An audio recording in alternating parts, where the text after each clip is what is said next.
Everyone, and once again, welcome to the APES News at 4:15.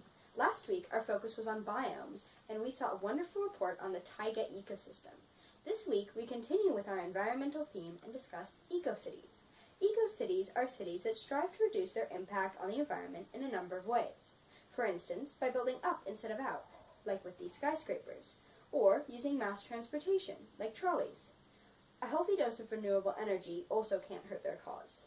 Now you know what an eco-city is, but in the upcoming video you will be given an in-depth look at a rather unlikely one. If you haven't already guessed, this night's eco-city of discussion is London. Now, from the country that brought you Doctor Who, double-decker buses, and Benedict Cumberbatch, here's London, the eco-city. This is the APES News Report Ecocity Special, featuring London.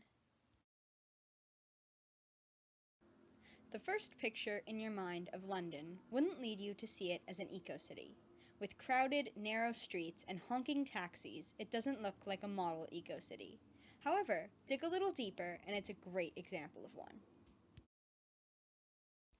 To begin with, let's focus on London's water. Though it boasts a population of 8.3 million people, individuals have surprisingly low water use. While Americans typically use 378 liters per person per day, according to the Greater London Authority, Londoners only use 150 liters. But drinking water is not the only water there is. London is home to the Great River Thames, which runs right through the heart of the city. In 1950, it was so polluted that it was declared biologically dead. Luckily, that has changed today. According to the online newspaper called The Telegraph, the Thames is the cleanest it has been in 150 years. It now boasts 125 species of fish, 400 species of invertebrates, and countless birds. Water is not all that makes this city eco-friendly. London has always been a very low-built city. No skyscrapers over 20 stories, and not many of those. But the Telegraph says that no fewer than 236 high-rises are being planned for the middle of London. This will help house the already large population of 8 million without encroaching on London's numerous parks. Speaking of parks, London is king when it comes to green spaces. Green space covers 40% of Greater London. That's a whopping 105 meters squared per person, which is huge considering the density of the city. And those trees are hard at work scrubbing the atmosphere of CO2 and giving the residents a little boost of oxygen. Water and green space are nice, but they are not the only part of the story. Where London seems to really shine is in public transportation. Most likely you have seen the symbol shown here before. That's the London Underground, largest light rail in the city. A stunning 3 million people use it every day. Heavy rail systems are used by 860,000 people. On the streets there are found taxis with 22 miles per gallon, 580,000 bicycles, and the iconic double-decker bus, which is 26 times more efficient than driving alone.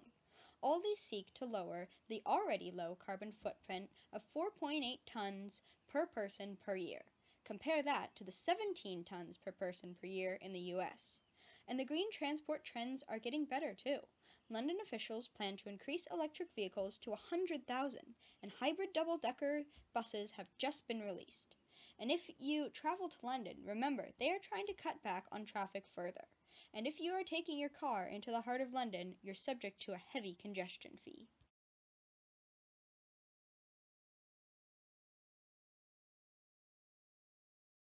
And London continues to improve. A small community in South London called BEDZ, which stands for Beddington Zero Energy Development, is aiming to be as eco-friendly as possible.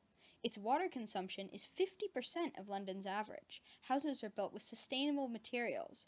People have 30% fewer carbon emissions than those in London, mostly due to the few cars that are found there. And as the name suggests, almost all of its energy comes from renewable resources, especially solar power. And the community is thriving so far. Perhaps London, green as it is, can follow in the footsteps of this little community. Thank you for watching that wonderfully animated video. All the more reason to visit the historic City of London. though I'm just hoping for a chance to meet up with the doctor.